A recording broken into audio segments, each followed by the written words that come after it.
Well, last year was a pretty miserable year, but there were some good points. And one of them was because people were stuck at home, they spent more time out in their yard.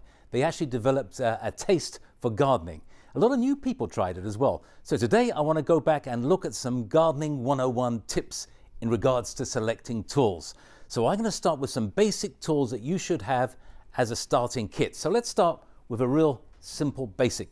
This is the garden trowel. It's extremely useful for planting bedding plants in the spring, for planting vegetables, little baby plants. It's also great for weeding as well. It can penetrate into the soil, can break it up there, and is very, very handy. So that is a staple, very, very important. Now, for those people a little bit more experienced, you might be tempted with something like this. This is what they call a garden knife. So you've got a serrated cutting edge. You've got 1, 2, 3, 4, 5 inch markers for gauging the depth of something in there. You've got a twine cutting little notch there. Very, very useful. It's extremely strong steel, so you can dig up rocks and do all kinds of things. One of my favorite tools, which I would like to push more, it's a 3-prong cultivator. It's useful for breaking up smaller weeds, for breaking up rocks and getting the soil ready. One of the things I think is really important is a good pair of pruners or snips or secateurs, if you want to be fancy. This is a crosscut.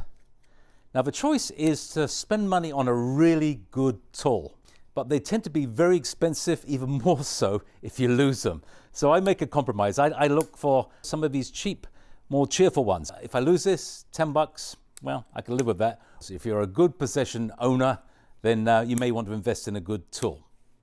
Well, that's some of the smaller hand tools I'd recommend. Now let's look at the larger hand tools. Let's start first of all with a garden spade. And this is an old one I've had for years and years and years. Made of steel, it's quite heavy gauge, pressed steel. There are some that are hand forged, but the disadvantage of them is that they weigh an awful lot. And if you're using them a lot, that extra couple of pounds you start to feel by the end of the day. So the pressed steel one, but a slightly thicker gauge. Over the years, I've broken so many handles, and I found this company, Link Handles from Seymour, Midwest. They make the best replacement handles out there. It's fiberglass. It's a solid fiberglass, strong as nails, going to last a lifetime. So there you go. Now, as an improvement on that, how about this? With the old-fashioned D handle. I tend to like the D handle because, as opposed to one of these long handles, is that you can get your hand really nicely gripped in it. Again, when you're looking for a good shovel, make sure it's got little step foot places. So when you dig into the ground, you can put your weight on it without cutting into your boot, destroying your boot, and put it deep into the ground. This is kind of like the Rolls Royce of gardening tools. Stainless steel. You pay a little bit more money for it. Stainless steel is good because the soil doesn't stick to it too much and it won't rust. So there you go. Now, the difference between a spade and a shovel. It's often mixed up. This is a shovel, a well-worn one. It was actually much bigger, but it scrapes against the ground. And that gives you an idea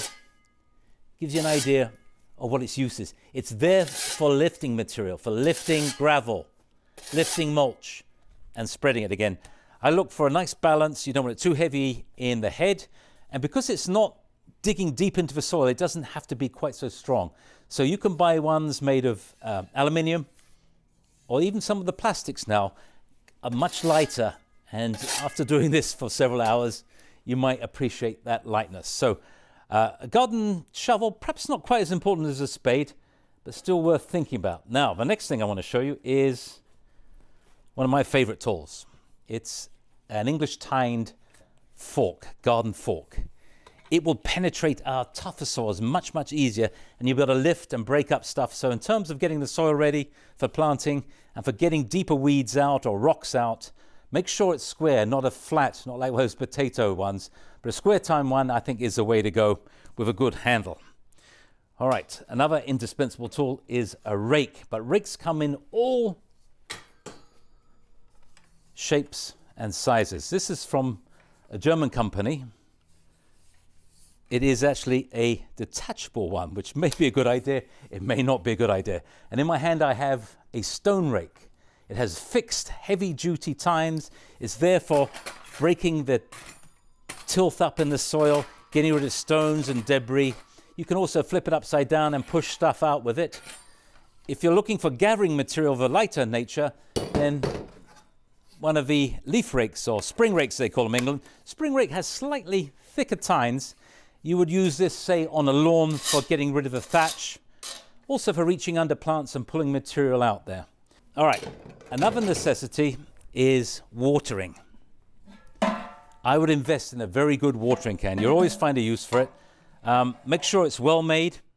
Look for a rose. If this is the rose, it makes the little sprinkles on it. And typically, you want a nice, even, balanced spray. You don't want it flooding down too quickly. You wouldn't have it going down like that. You want the rose to send the water up in the air. It slows down and then gradually hits the soil. Now, obviously, a hose, if you've got a hose accessible, a good watering wand, again, I think is vital.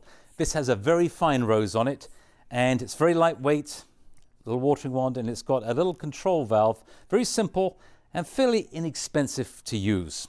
So, the final necessity, I think, is some means of carrying stuff around the yard. Now, whether it's one of these little kind of buckets, larger buckets that are made of this amazing material, doesn't matter how cold or how warm it is, it still keeps its strength. Now, if you have too much to carry around, you of course need a wheelbarrow. But to be honest, a wheelbarrow could be a whole different segment in its own right. So there we go. And don't forget, our garden shop hopefully will be open in April, weather permitting, and we'll be able to give you some further advice when it comes to selecting the right tool for you. And remember, it's a very much an individual choice.